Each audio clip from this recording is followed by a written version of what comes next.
자, 이제 우리 말씀을 함께 보겠습니다. 시편 119편 17절에서 32절 말씀입니다.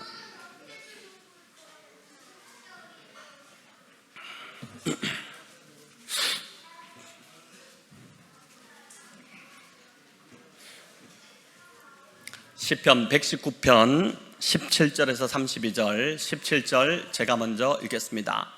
주의 종을 후대하여 살게 하소서. 그리하시면 주의 말씀을 지키리이다.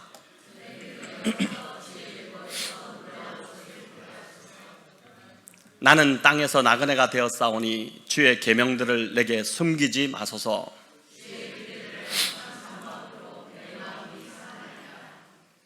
교만하여 저주를 받으며 주의 계명들에서 떠나는 자들을 주께서 꾸짖으셨나이다.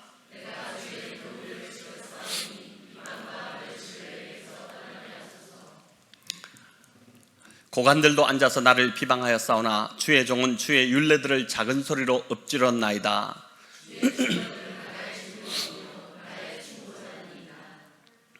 내 영혼이 진토에 붙었사오니 주의 말씀대로 나를 살아나게 하소서.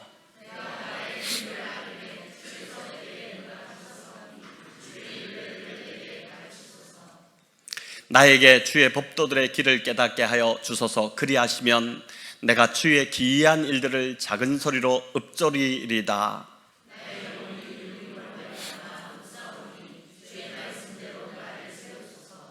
거짓 행위를 내게서 떠나게 하시고 주의 법을 내게 은혜로이 베푸소서.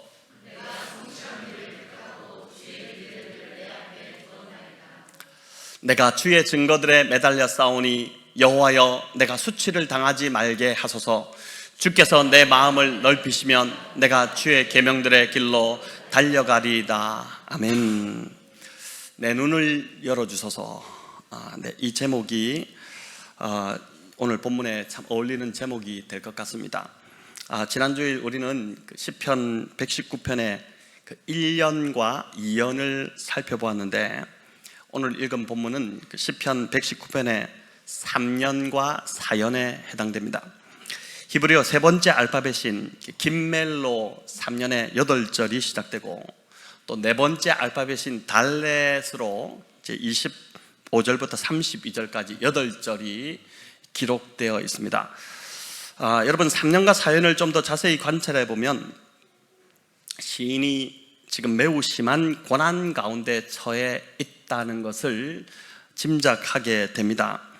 17절에서 보니까 주의 종을 후대해 달라라고 기도하고 있고, 또 21절, 22절에서는 교만한 자들이 자신을 멸시하고 비방하고 있다 이렇게 말하고 있고, 또 23절에는 고관들까지도 시인을 비방하고 있다라고 합니다. 그래서 그로 인해서 25절에서 시인은 내 영혼이 진토에 붙었다고 하고, 28절에서 나의 영혼이 눌려서 녹는다라고까지 표현합니다. 여러분, 진토는 히브리어로 먼지나 흙을 뜻하는 단어지만, 진토 말 그대로 흙이죠. 먼지 같은 단어지만 또한 수치, 또 저주와 수욕이라는 뜻도 함께 담고 있습니다. 그래서 진토에 붙었다, 이 말은 흙에 묻혔으며 흙의 일부처럼 되었다는 것입니다. 무슨 상황인지 모르지만 지금 시인은 죽음을 방불케 하는 그런 극한 고통에 처해 있고, 자신의 능력으로는 도저히 벗어날 수 없는 비참한 상황에 빠져 있음이 분명합니다. 오늘 밤 이 자리에 이 시인처럼 내 영혼이 눌려 있는 것 같고, 그래서 녹는 것 같고, 또 진토에 붙어 있는 것 같은 처지에 놓여 있는 분들이 있다면, 이 말씀을 통해 죽을 것 같은 상황에서 벗어나서 기쁨을 다시 회복하는 은혜를 우리 하나님께서 저와 여러분에게 부어주시기를 간절히 바랍니다. 숨도 잘 안 쉬어지고 소망이 다 사라진 것 같은, 그런 죽을 것 같은 상황에서 시인이 붙들었던 것은 다름 아닌 하나님 말씀이었습니다. 돈도 아니고 또 인맥도, 어떤 백도 이런 것도 아닌 오직 하나님의 말씀만이 자신을 살릴 수 있다고 확신 확실히 믿었기 때문입니다. 말씀만이 나를 살릴 수 있다, 이렇게 믿은 것입니다. 오늘 이 밤 말씀을 듣는 저와 여러분에게도 하나님께서 그 어떤 다른 것이 아니라 하나님의 말씀만이 우리를 죽을 것 같은 상황에서 벗어나게 하고 살릴 수 있다는 그런 굳은 믿음 주시기를 간절히 바랍니다. 18절에서 시인은 먼저 이렇게 고백합니다. 같이 읽겠습니다. 내 눈을 열어서 주의 율법에서 놀라운 것을 보게 하소서. 자, 여기 보면 시인이 놀라운 것을 보게 해달라라고 하는데, 이 놀라운 것은 이 히브리어 이제 관용어라고 볼 수 있는데 하나님의 구원의 행동을 가리키는 표현입니다. 하나님의 구원의 행동, 그걸 이제 놀라운 것이다, 이렇게 관용어로 표현하고 있는데, 자, 무엇이 있을까요? 애굽에서 10가지 재앙을 일으킨 것, 하나님의 구원의 행동이지 않습니까? 또 홍해를 가르고 그 많은 백성들을 건너게 하신 것, 또 광야에서 만나와 메추라기로 자기 백성의 그 모든 필요들을 채워주신 그런 참 기가 막힌 역사들이 여기 놀라운 것에 해당된다라고 할 수 있습니다. 그런데 이 강구는 단지 구약 성경에 기록되어 있는 그런 하나님이 이루신 과거의 구원의 역사, 그저 과거에 있었던 역사를 읽게 해달라라는 그런 기도가 아닙니다. 과거에 자기 백성에게 구원의 역사를 베푸셨던 하나님께서 지금 이 말씀을 읽고 있는 나에게도 능히 나를 구원해 주실 수 있는 그런 분이라는 것을 깨달을 수 있도록 믿음의 눈을 열어달라, 그 간구를 하고 있는 것입니다.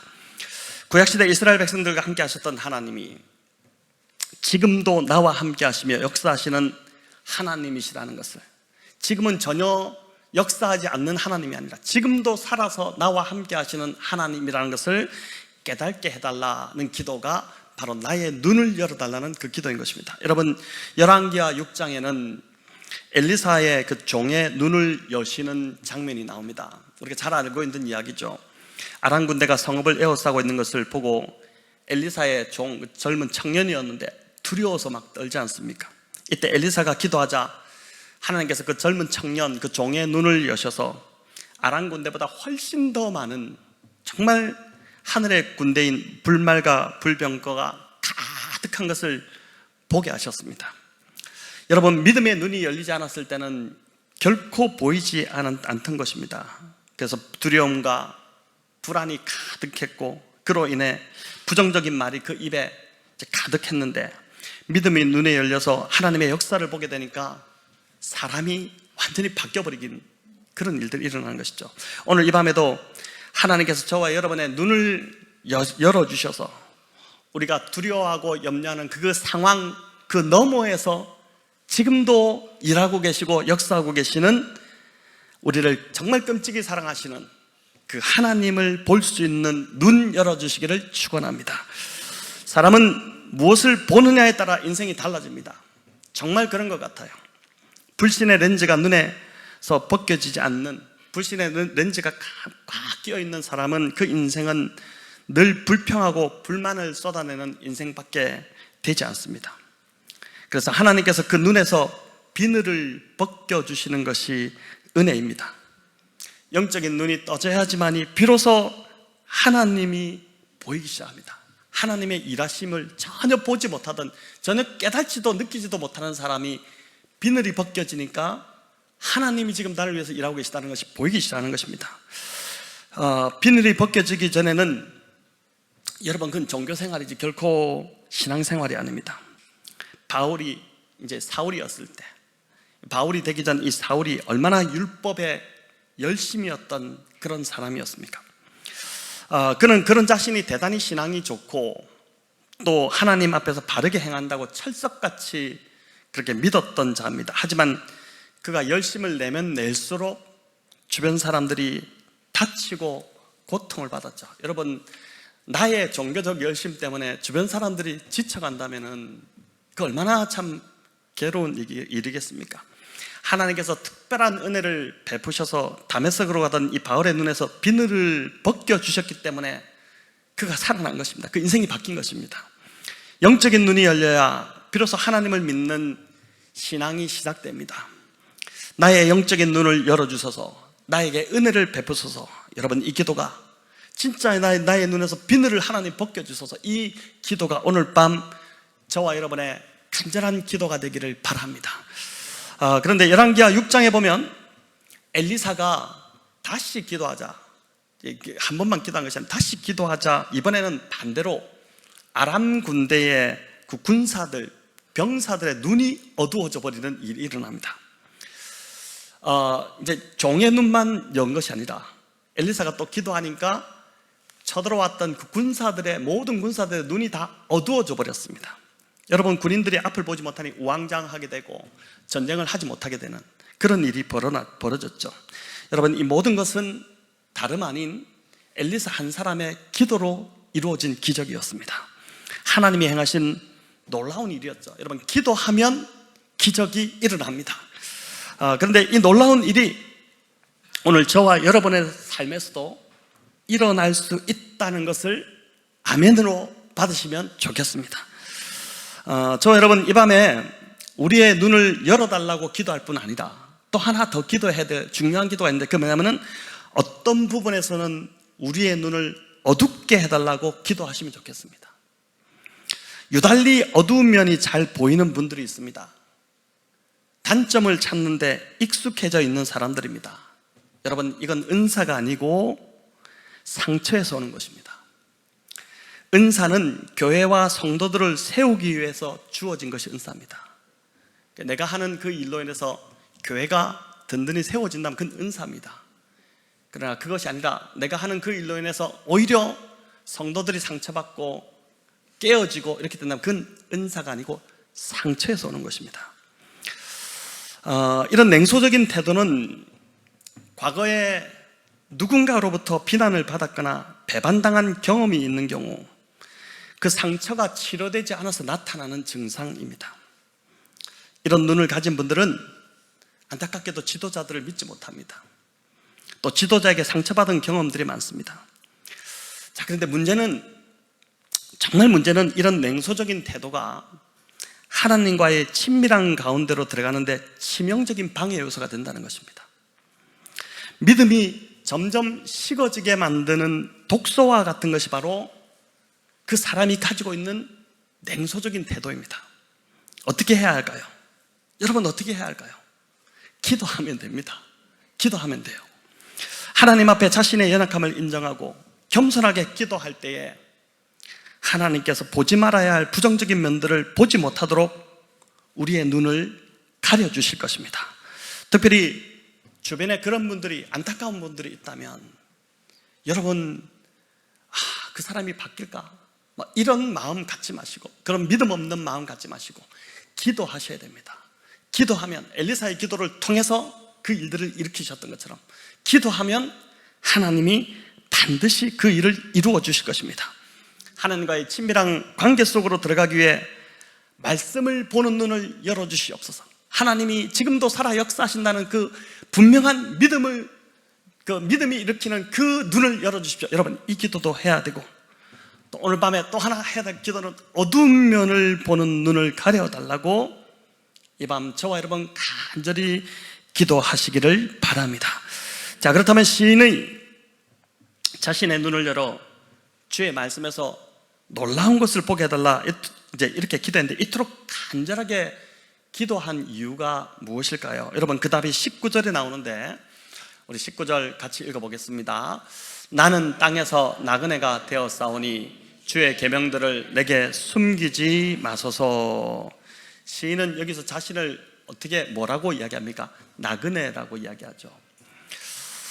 여러분, 시편 119편의 저자가 지난주에 다윗일 수 있다라고 제가 말씀드렸는데, 다윗이라고 본다면 다윗이 평생 사울에게 쫓기는 그 젊은 시절 그런 신세였지 않습니까? 그러다 보니 자신을 나그네라고 여겼다고 볼 수 있습니다. 하지만 그가 이스라엘을 차지하고 또 전성기를 누리던 때에도 여전히 자신을 나그네로 이렇게 고백을 합니다. 우리 역대상 29장 15절 말씀인데 같이 한번 읽어보겠습니다.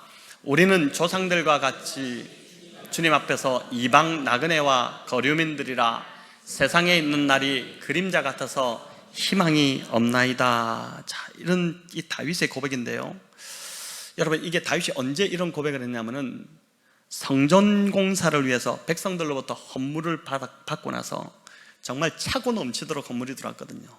얼마나 기쁜 일입니까?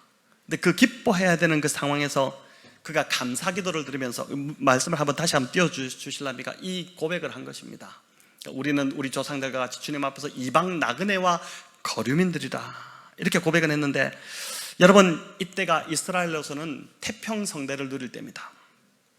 주변국들이 다 점령되고 평화가 임했고, 또 솔로몬에게 왕위가 순조롭게 이양이 되었습니다. 성전 공사를 정말 앞두고 있을 시점인데 백성들 안에 큰 기쁨이 있었고, 이스라엘은 하나님이 말씀하셨던 그 약속의 땅에서 이제 완전히 주인으로 정착하고 뿌리를 내린 상태였습니다. 그런데도 다윗은 자신이 그 땅의 정착민이 아니라 지금 이 좋은 이때에 뭐라고 합니까? 나그네라고 이야기하고 있는 것입니다. 여러분, 이 이상하지 않아요?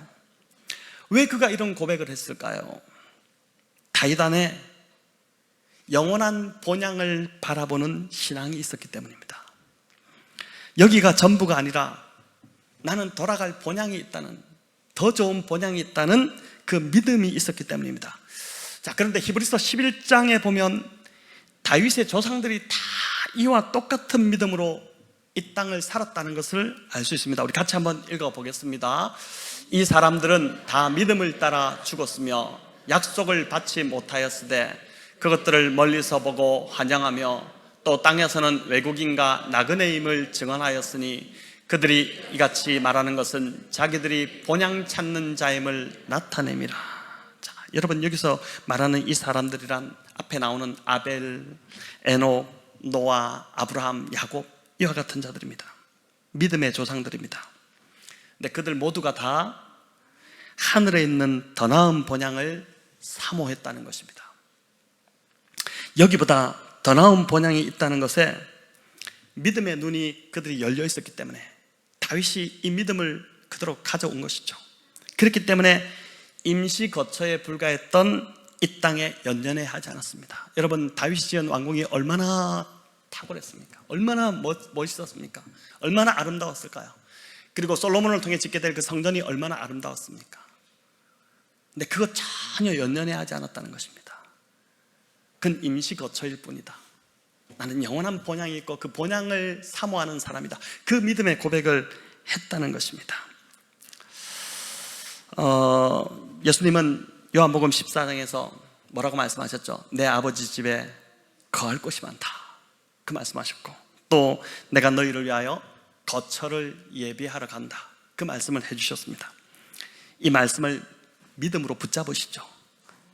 이 말씀을 믿음으로 붙잡으시는 저와 여러분을 위한 거처도 우리 주님이 이미 하늘에 예비하고 있음을 믿습니다.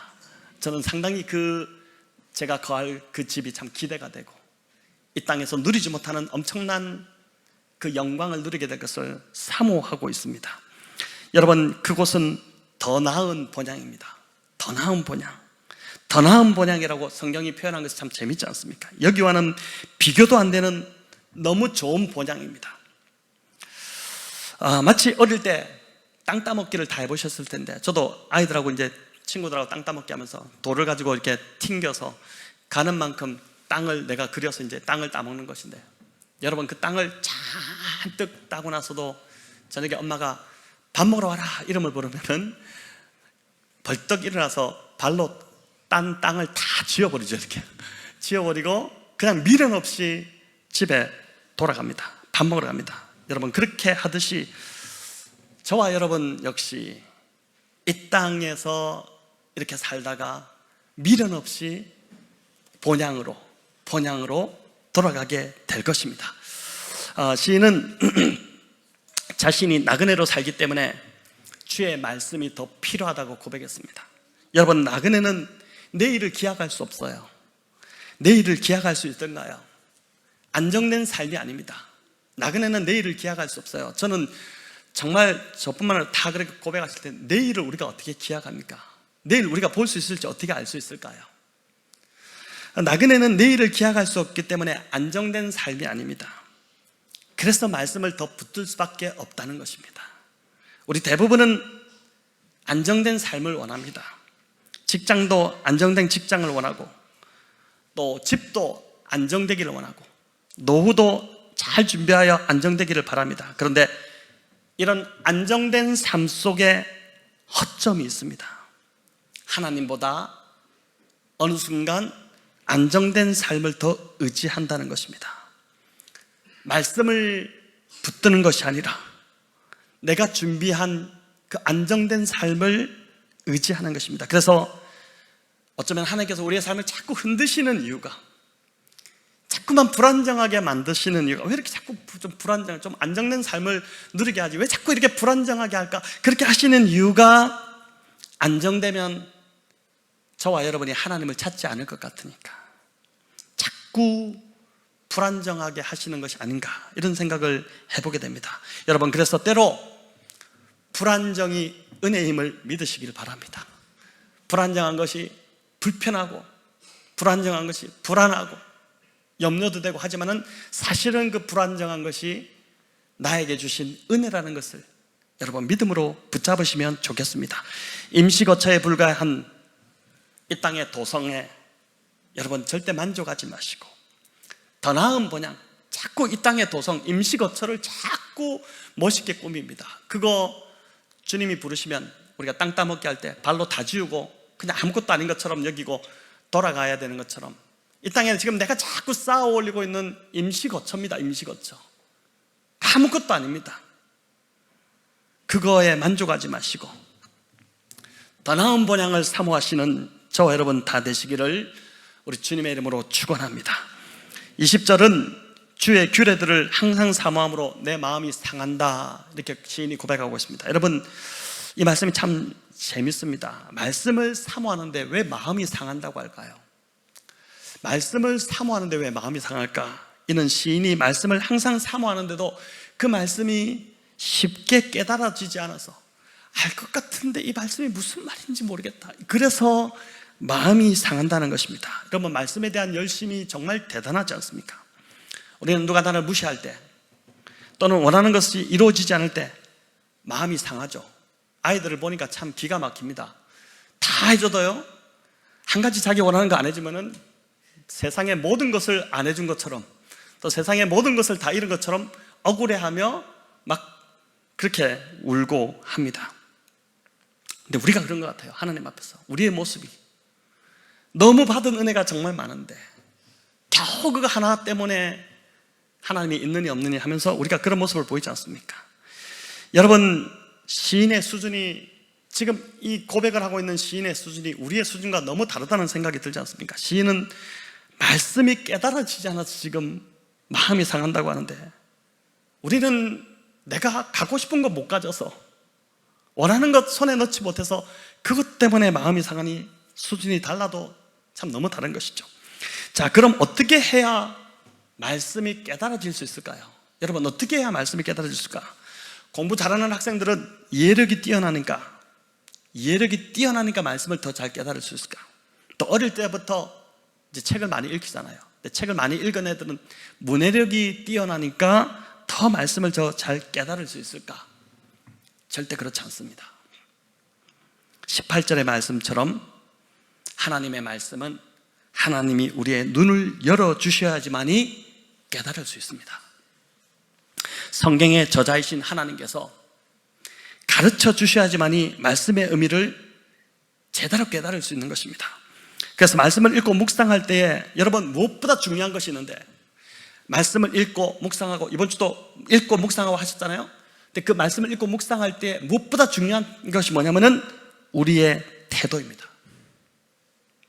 하나님을 사랑하며 겸손히 의지하는 마음으로 나아오는 자들만이 말씀을 깨달을 수 있습니다.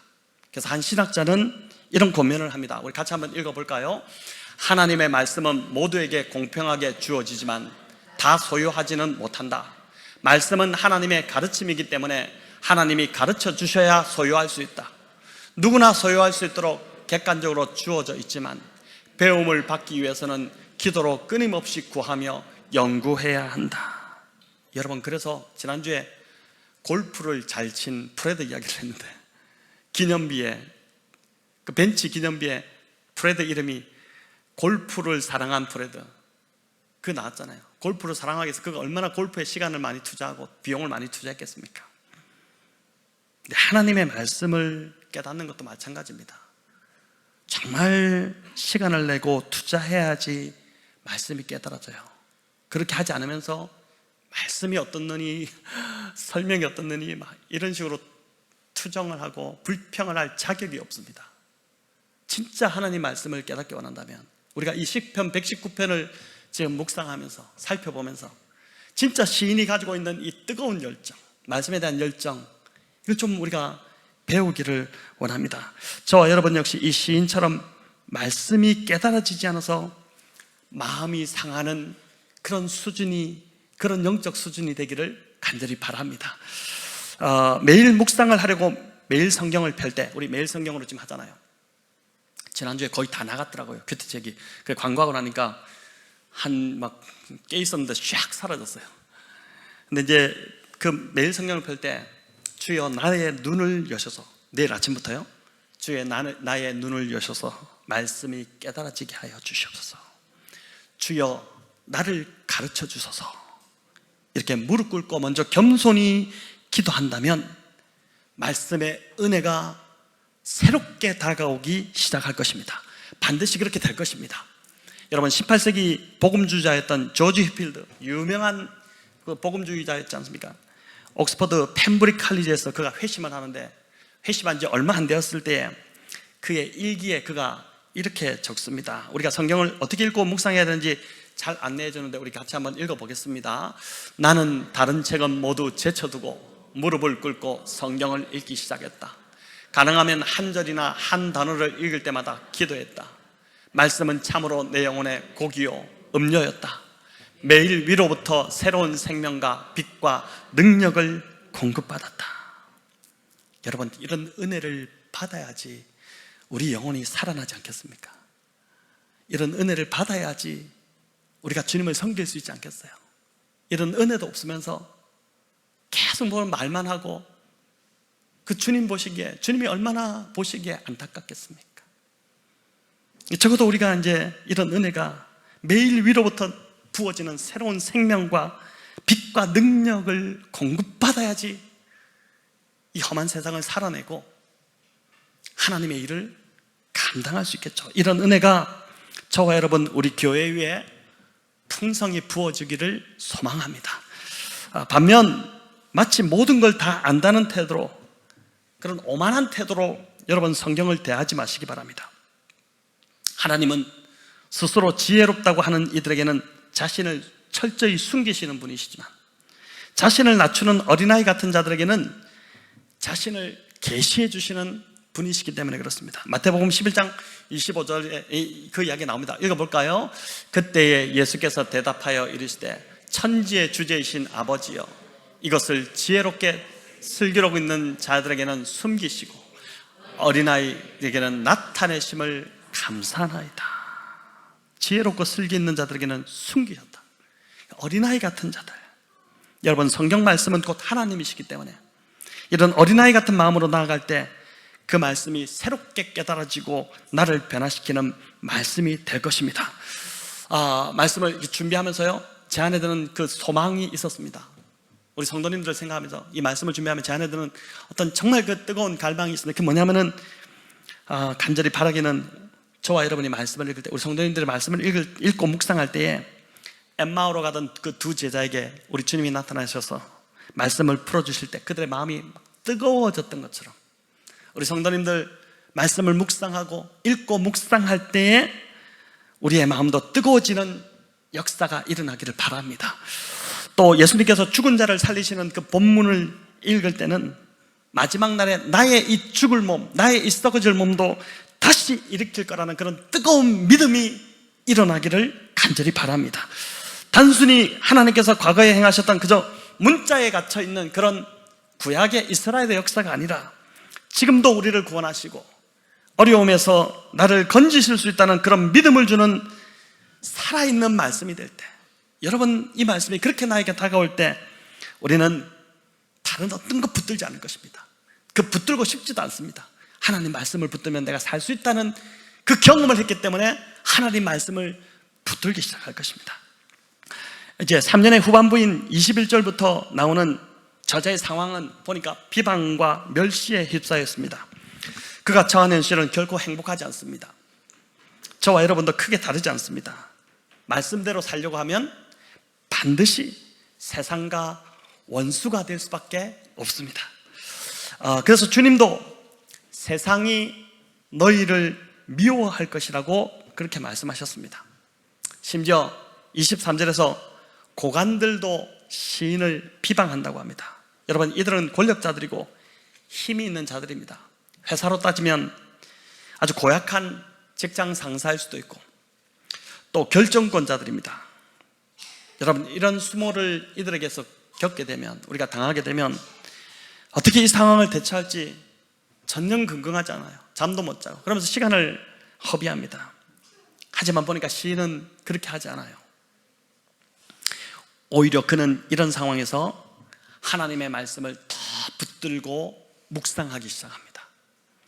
말씀을 붙든다고, 말씀을 본다고 뭐 답이 나오겠냐? 우리는 보통 그렇게 생각하지만 시인은 24절에서 이 말씀이 나의 충고자다, 이런 고백을 합니다. 우리 24절 같이 읽겠습니다. 주의 증거들은 나의 즐거움이요 나의 충고자니이다. 아멘. 그 어떤 세상의 지혜자보다도, 그 지혜자의 조언보다도 하나님의 말씀이 나에게 충고자가 된다는 고백을 하는 것입니다. 저는 이 24절이 저와 우리 성도님들의 동일한 고백이 되기를 간절히 바랍니다.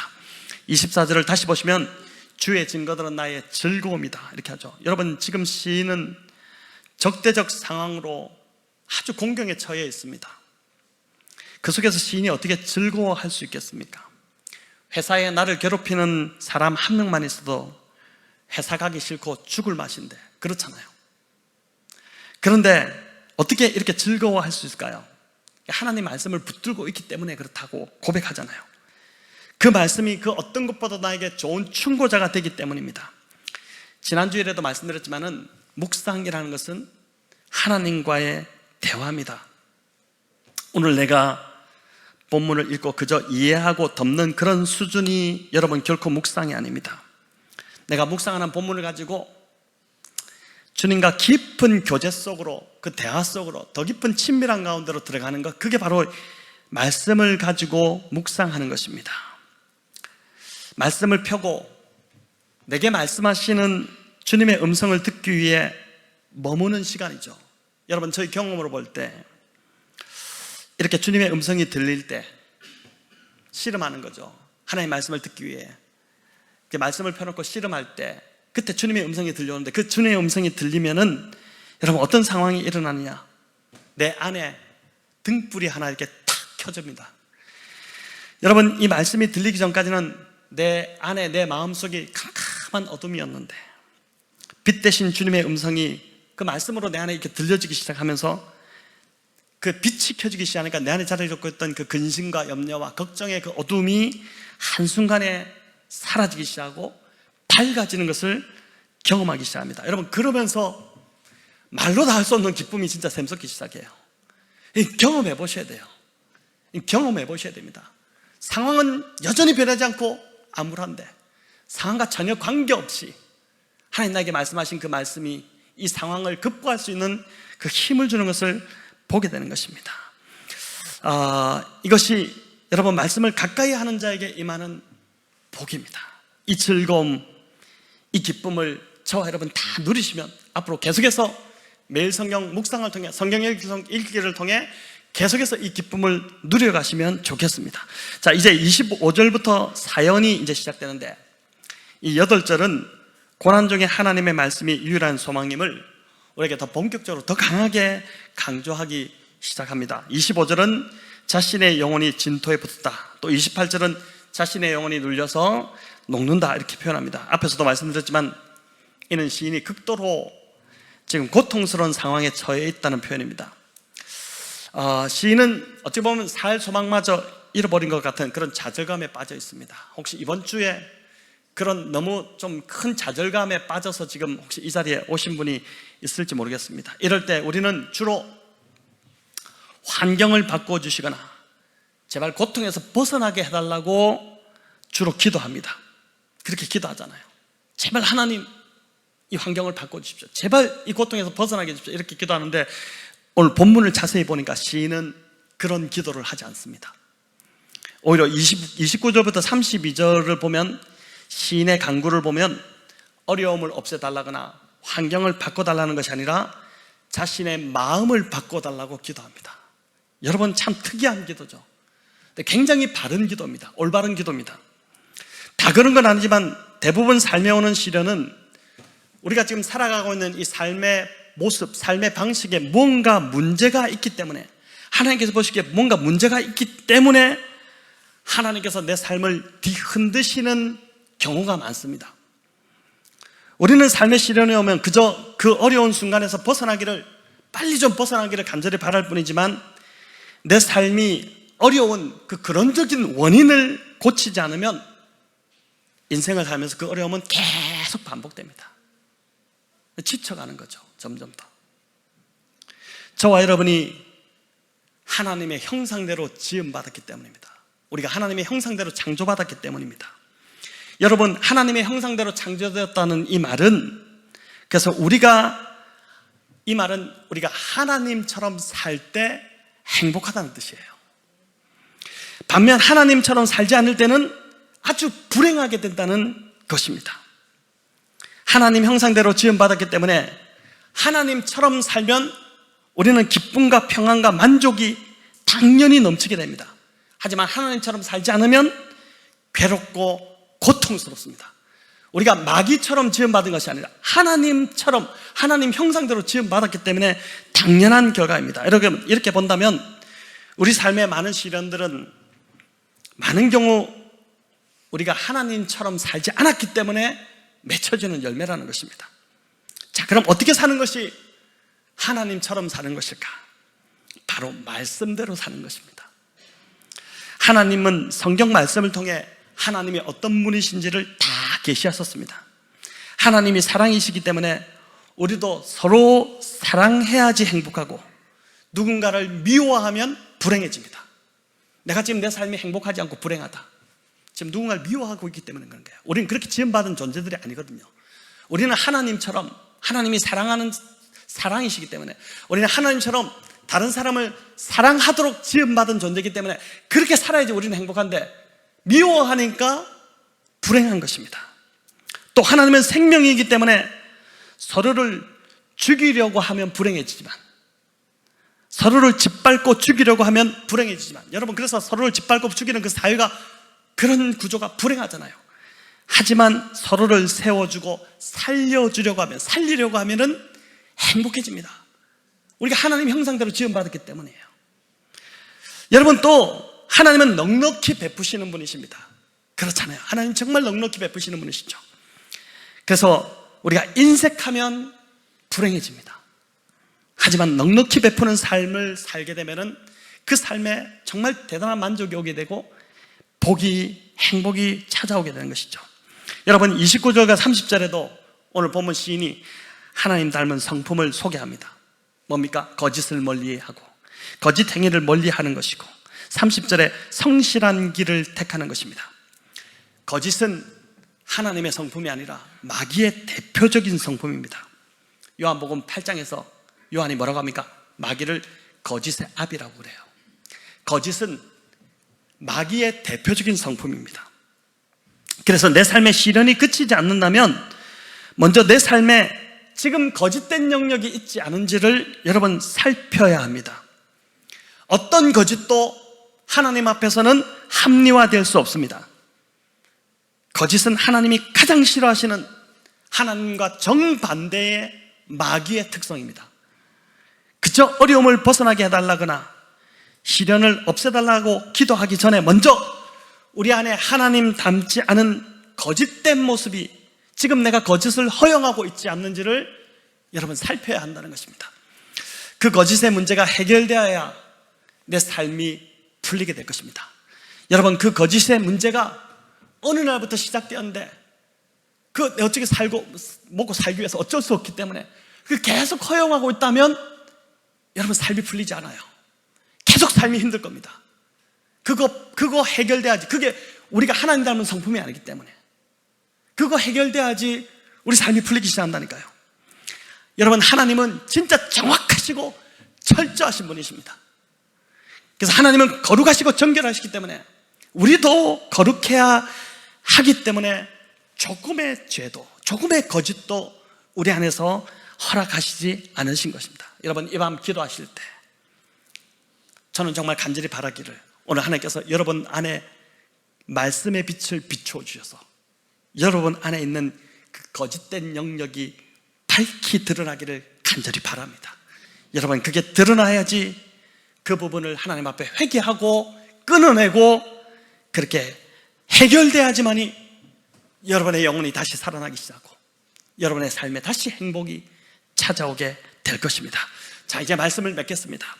여러분, 민수기 22장에서 24장에 보면은 이스라엘 백성을 저주했던 그 발람의 이야기가 나옵니다. 여러분 다 알고 있는 이야기예요. 모압 왕 발락이 이스라엘 백성에게 위기감을 느끼자 어떻게 합니까? 예언자 발람을 돈을 주고 고용하죠. 그래서 큰 돈을 줄 테니, 원하는 대로 줄 테니 이 이스라엘 백성을 저주하라고 합니다. 근데 모압 왕의 강요를 못 이겨서 발람이 이제 3번씩이나 이스라엘을 저주했지만은 이스라엘을 저주할 때마다 하나님께서 그 저주를 어떻게 합니까? 복으로 바꿔버리시죠. 그 저주로는 어떤 해도 입힐 수 없었습니다.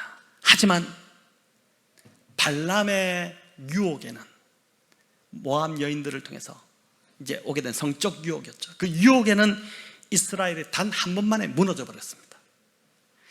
여러분, 뭘 말하는 거냐 하면 이스라엘이 외부의 적들로 인해 무너진 것이 아니라 유혹받은 내부의 그 마음으로 인해 무너졌다는 것입니다.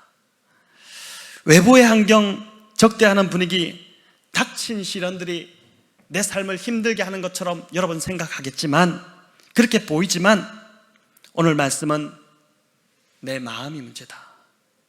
내 마음 때문에 지금 네가 행복하지 않다. 너의 그 부패한 마음 때문에 지금 너의 삶이 그렇게 고통스러운 것이다. 그 이야기를 지금 우리에게 던져주는 것입니다. 여러분, 그래서 마지막 32절에서 시인이 무슨 기도를 하는지 보십시오. 32절을 보십시오. 시인은 마음을 넓혀달라고 기도합니다. 다른 것이 아닙니다. 내 지경을 넓혀달라 뭐 이런 거 아니에요. 내 마음을 넓혀달라고 그럽니다.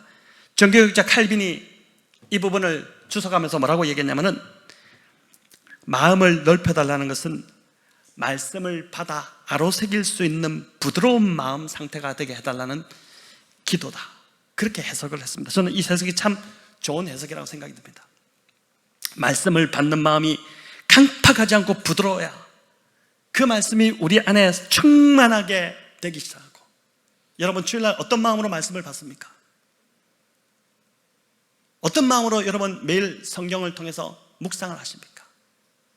정말 우리 마음밭이 부드러워야지 하나님의 말씀이 우리 안에 심겨지기 시작하고, 그 말씀이 우리 안에 들어오기 시작하면은 그 말씀이 우리 안에 충만하게 되고, 여러분, 말씀이 충만하게 될 때 말씀의 영이신 성령이 우리 안에서 충만하게 되고, 성령이 충만하게 되면 모든 시련과 어려움에서 그 모든 것을 넉넉히 이길 수 있는 힘을 얻게 되는 것입니다. 이 밤에 여러분, 오늘 그렇게 기도합시다. 내 눈을 열어 내 안에 거짓된 영역을 보여주시옵소서. 주님, 제가 회개하고 끊어내겠습니다. 철저하게 타협하지 않고 끊어내겠습니다. 또 하나님, 지금도 내 삶에서 역사하고 계세요. 이스라엘 구약에서만 역사하신 것이 아니라 지금도 내 삶에서 역사하고 계시고 나의 구원을 이루어가고 계심을 보여주시옵소서. 이 기도가 필요합니다. 말씀을 통해 하나님이 내 삶에서 역사하고 계심을, 여러분, 그게 보일 때, 여러분, 이 고난 아무것도 아닙니다. 이 고난 속에서 지금 기쁨이 넘치기 시작할 것입니다. 오늘 이 밤 나의 눈을 열어 주의 말씀에서 놀라운 것을 보는 그 은혜를 저와 여러분 가운데 부어주시기를 우리 주님의 이름으로 간절히 축원합니다.